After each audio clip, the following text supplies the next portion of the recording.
不是航母，也不是先进战舰，美刊发现直升机才是解决台海问题的关键，这是怎么回事呢？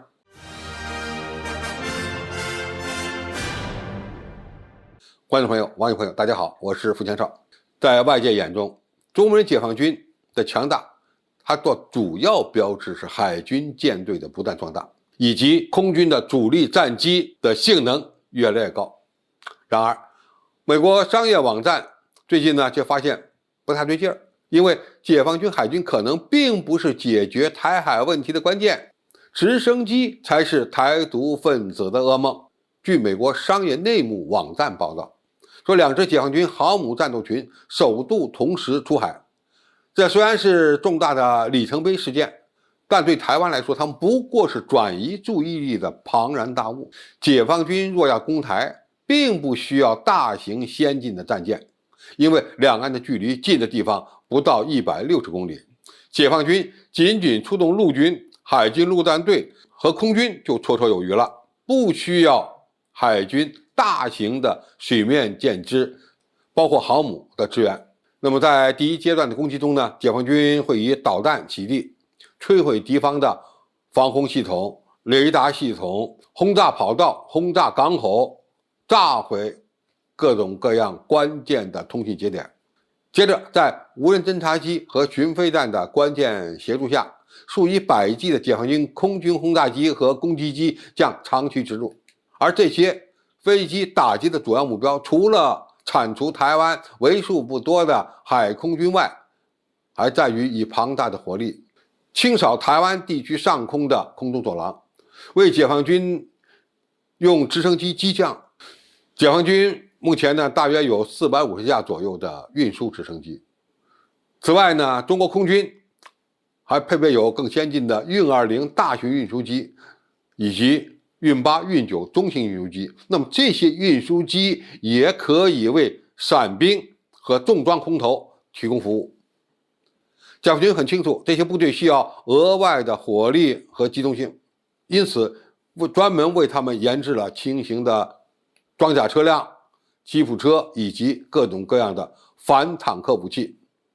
解放军的伞兵在执行任务时，将获得运输以攻击直升机庞大机队的关键协助，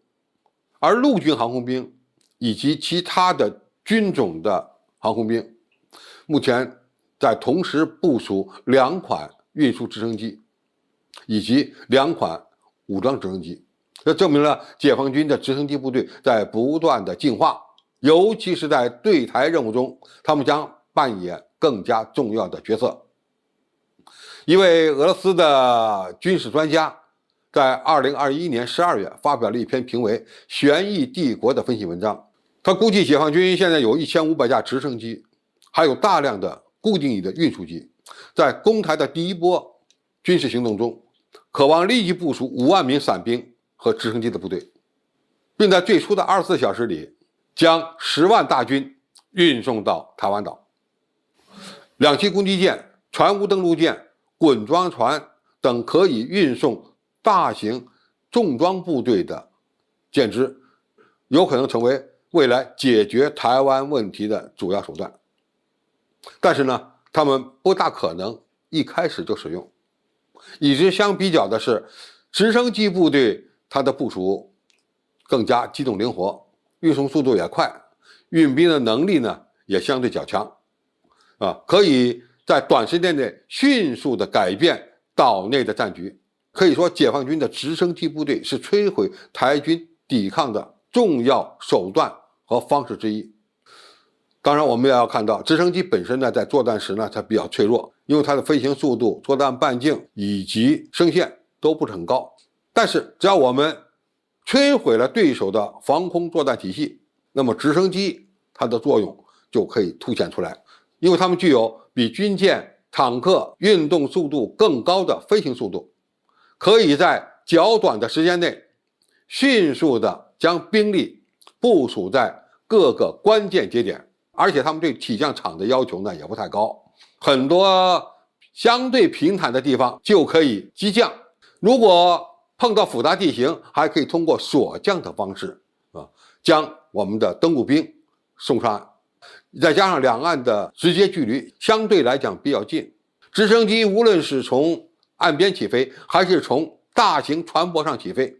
都能在较短时间内飞抵目标区上空。这些呢，就决定了运输直升机有可能成为未来解决台湾问题的关键力量之一。可以预见，解放军在未来几年内将会大量的装备直20和直8L，